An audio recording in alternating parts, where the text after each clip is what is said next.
মাহিয়া সালাফিয়া, সালাফি আকীদা বা সালাফি মানহাজ কি? ওয়াহাল ইয়াজিবু সুলুকু মানহাজিহা ওয়া তামাসসুকু বিহা, সালাফি মানহাজ মোতাবেক জীবন যাপন করা কি আবশ্যক এবং সালাফি মানহাজকে আঁকড়ে ধরা কি জরুরি, না সালাফি মানহাজ ছাড়া অন্য কোন মানহাজে চলতে পারে? জিজ্ঞেস করছে সালাফি মানহাজ কি এবং সালাফি মানহাজ ধরে রাখা ওয়াজিব না ওয়াজিব নয়, জরুরি না জরুরি না? জবাবে বলছেন as-সালাফিয়া, সালাফি মানহাজ হচ্ছে হিয়া as-সাইরু আলা মানহাজিস সালাফ, সালাফদের আদর্শে চলার নাম। যারা সালাফে সালেহিন আদর্শে চলে তাদের নাম হচ্ছে সালাফি। এই দলটির নাম হচ্ছে সালাফি। এই সালাফ কারা? মিনাস সাহাবাতে, সাহাবায়ে কেরাম, ও তাবেইন, তাবা তাবেইন, তাবেইন ওয়াল কুরুনুল মুফাদ্দালা, এবং ফজিলত যেই যুগের লোকদেরকে দেওয়া হয়েছে, অর্থাৎ স্বর্ণ যুগের লোকেরা। তিনটি যুগ নবী সাল্লাল্লাহু আলাইহি ওয়াসাল্লাম কি বলেছেন? খায়রুল কুরুনি কারনি সুম্মা আল্লাযিনা ইয়ালুনাহুম সুম্মা আল্লাযিনা ইয়ালুনাহুম, সবচেয়ে শ্রেষ্ঠ যুগ হচ্ছে আমার যুগ, আর তারপরের যুগটি, আর তারপরে যুগটি, মানে সাহাবায়ে কেরাম, তাবেঈন, তাবা তাবেঈনের যুগ খুব বেশি। তো সালাফি মানহাজ কাকে বলে? সালাফি মানহাজের উপরে চললে তাদেরকে সালাফি বলে। আর সালাফদের মানহাজ হচ্ছে সাহাবায়ে কেরামরা সালাফ, তাবেঈনরা সালাফ এবং তাবা তাবেঈনরা সালাফ। আকীদার ক্ষেত্রে, ফাহাম এবং বুঝার ক্ষেত্রে, অসলুক এবং আখলাক চরিত্রের ক্ষেত্রে, আদর্শের ক্ষেত্রে। ওয়াজিবু আলাল মুসলিমি সুলুক হাযাল মানহাজ, বলছেন শেখ সালেহ ফাওজান হাফিজাহুল্লাহ তাআলা যে মুসলিমের জন্য ফরজ এই পথের, এই আদর্শের উপর চলা। সালাফি মানহাজ চলা মুসলিমদের জন্য কি ফরজ। সালাফি মানহাজ কি? কোন একটা মযহাবের নাম নয়, কোন একটা দলের নাম না, গ্রুপের নাম নয়, বরং একটা আকীদা মানহাজের নাম। যে আপনি এই আকীদা যদি পোষণ করেন, যে আকীদা সাহাবায়ে কেরামদের ছিল, রাসূলুল্লাহ পরে তাবেঈনদের ছিল, আর তাবা তাবেঈনের ছিল, আইম্মা আরবা, 4 ইমামের ছিল, মুহাদ্দিসিনদের ছিল, এই আকীদাই যদি আপনি পোষণ করেন এবং এই মানহাজের উপর চলেন, আর যখনই আপনার উপর কোন ইমামের, আলেমের ফতোয়া ভুল মনে হবে, সেটা ছেড়ে দিয়ে কোরআন হাদিসের দিকে চলে যাবেন। কোন ক্ষেত্রে ইমাম আবু হানিফার কথাকে প্রাধান্য দেবেন, কোন ক্ষেত্রে ইমাম শাফির কথাকে প্রাধান্য দেবেন আপনি, কোন একটা মযহাবের অন্ধ পাবন্দি করবেন না আপনি। এটা হচ্ছে সালাফি মানহাজ। এটি ছিল সাহাবায়ে কেরামদের তরিকা। সাহাবায়ে কেরাম মাসআলা জানতেন কারো কাছ থেকে, আর যখন বুঝতে পারতেন যে না, আগের কথাটি তো ভুল ছিল, নবী সাল্লাল্লাহু আলাইহি ওয়াসাল্লাম তো এরকম হাদিস বলেছেন, অমুক সাহাবীর কাছে পেয়েছি, তখন সেদিকে ফিরে আসতেন। আল্লাহ তাআলা, মহান আল্লাহ বলেন, ওয়াস-সাবিকুনাল আউওয়ালুনা মিনাল মুহাজিরিন ওয়াল আনসার ওয়াল্লাযীনা ইত্তাবাউহুম বিইহসানিন রাদিয়াল্লাহু আনহুম ওয়া রাদু আনহু।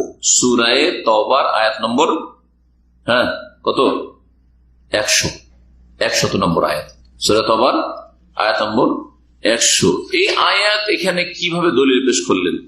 ওয়াস-সাবিকুনাল আউওয়ালুন, যারা অগ্রগামী,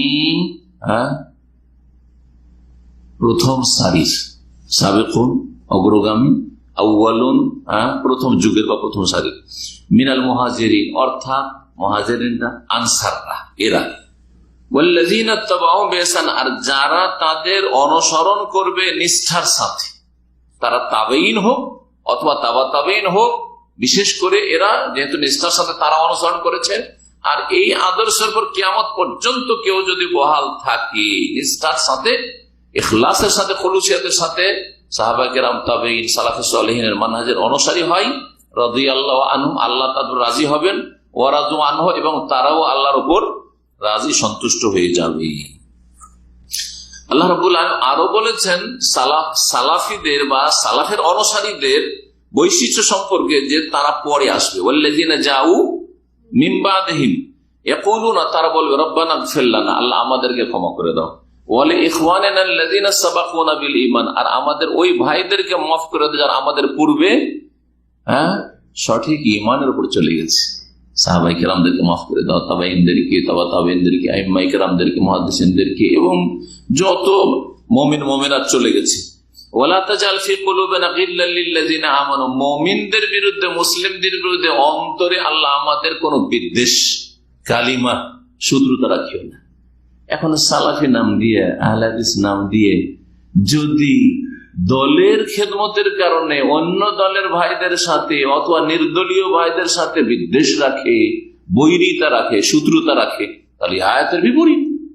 শুধু সালাফি নাম দিলে চলবে না, শুধু আহলে হাদিস নাম দিলে চলবে না।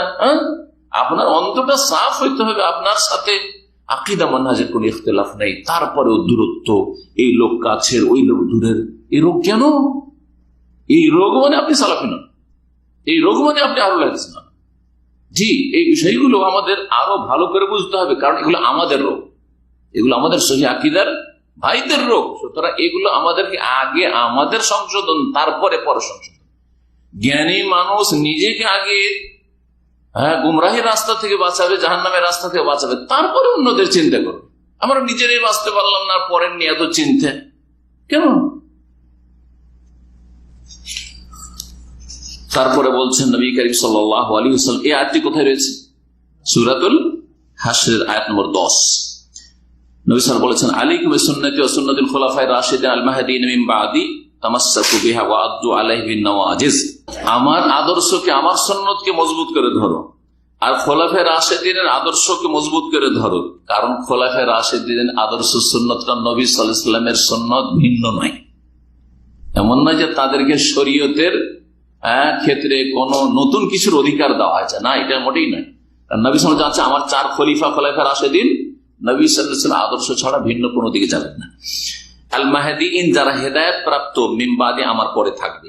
তামাসসাকু বিহা, এটা তোমরা শক্ত করে ধরো। ওয়া আদ্দু আলাইহি বিন নওয়াজিজ, মাড়ির দাঁত দিয়ে মজবুত করে ধরো।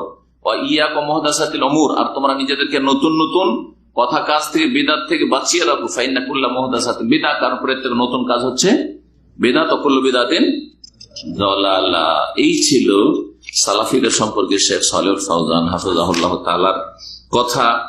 লজনা দায়মা, স্থায়ী ফতোয়া কমিটির ফতোয়া লজনা দায়মা, সৌদি আরবের একটা স্থায়ী ফতোয়া বোর্ড রয়েছে, যেটাকে লজনা দায়মা বলা হয়। ওতে একটি উক্তি রয়েছে, এই উক্তিটি এখানে উল্লেখ করা ভালো হবে, এটি দিয়ে আলোচনা শেষ করছি। বলছেন, আস-সালাফিয়া নিসবাতুন ইলা সালাফ। ফতোয়া লজনা দায়মাতে একজন আলেম থাকেন না, সৌদি আরব বড় বড় 5-6 জন কমপক্ষে আলেম থাকেন, তাদের ফতোয়া থাকে, আছে তো আরো বেশি, কিন্তু কমপক্ষে 5-6 জনের স্বাক্ষর ওদের থাকে ফতোয়াগুলিতে। বলছেন, সালাফি মানহাজ বা সালাফিয়া শব্দটি সালাফের সাথে সম্পৃক্ত, যাদের সম্পর্ক সালাফের সাথে তারা হচ্ছে সালাফি। যে জামাতের সম্পর্ক হচ্ছে সালাফদের সাথে, সেই জামাত হচ্ছে জামাতুল সালাফি, সালাফি জামাত। ওয়া সালাফ, সালাফ কারা? হুম সাহাবাতু রাসূলিল্লাহ, তারা রাসূলুল্লাহ সাল্লাল্লাহু আলাইহি ওয়াসাল্লাম সাহাবায়ে কেরাম সালাফ। ওয়া ইম্মাতুল হুদা, এবং হেদায়েতের ইমাম। হেদায়েতের ইমাম কারা? তাবেঈনরা সকলে, তাবেঈনদের মধ্যে যারা উলামায়ে কেরাম সাহাবাতে পড়ে, তাবেঈনদের মধ্য থেকে বিশেষ করে 4 ইমাম আবু হানিফা, শাফিঈ, মালিক, আহমদ রাহিমাহুমুল্লাহ ওয়া রাদিয়াল্লাহু আনহুম জামিয়ান। আইমাতুল হুদা মিন আহলিল কুরুনুস সালাসাতিল উলা, প্রথম 3 শতাব্দীর এই কুরুনুস সালাসা, স্বর্ণযুগ কয়টা? 3টে। এই 3 যুগের লোকের অনুসারী যারা হবে, ওই যুগে হানাফি, শাফিঈ, মালিকি, হাম্বলি, তার মধ্যে আবার তাবলিগি, ইখওয়ানি, মওদুদিবাদী, এসব ছিল না।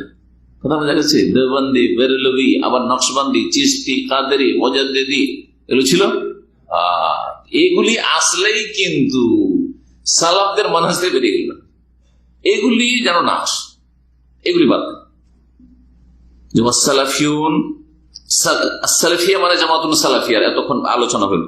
সালাফি কাদেরকে বলে, কোন লোকেরা সালাফি? ওয়াসালাফিউন জামু সালাফি। সালাফিউন শব্দটি সালাফির বহু বচন, একজন সালাফি, আর বহু বচন হচ্ছে সালাফিউন বা সালাফিইন, সালাফিরা। নিসবতুন ইলা সালাফ, এদেরও নিসবত সম্পৃক্ততা হচ্ছে কার সাথে? সালাফদের সাথে। ওয়াহুমুল্লাযিনা সারু আলা মিনহাজিস সালাফ, যারা সালাফে সালেহিনের মানহাজে চলবে তারাই হচ্ছে সালাফি। সালাফি সালেহিনদের মানহাজ কি ছিল? যেটা একটু আগে বললাম, মিন ইত্তিবাইল কিতাব ওয়াস সুন্নাহ, কোরআন সুন্নাহর ইত্তিবা করবেন। অন্ধ কোন ইমামের ফতোয়া অনুসরণ করবেন না আপনি, বরং কিতাব সুন্নাহর ইত্তিবা করবেন। ওয়া দাওয়াতু ইলাইহিমা, কিতাব সুন্নাহ কোরআন হাদিসের দলিলের দিকে দাওয়াত দেবেন। ওয়াল আমাল বিহিমা, কোরআন এবং হাদিসের উপর আমল করবেন আপনি। ফাকানু বিযালিকা আহলাস সুন্নাত ওয়াল জামা, সেই জন্য তারা আহলে সুন্নাত ওয়াল জামা, সুন্নতের দিকে ডাকে, সেই জন্য তারা আহলুস সুন্নাহ।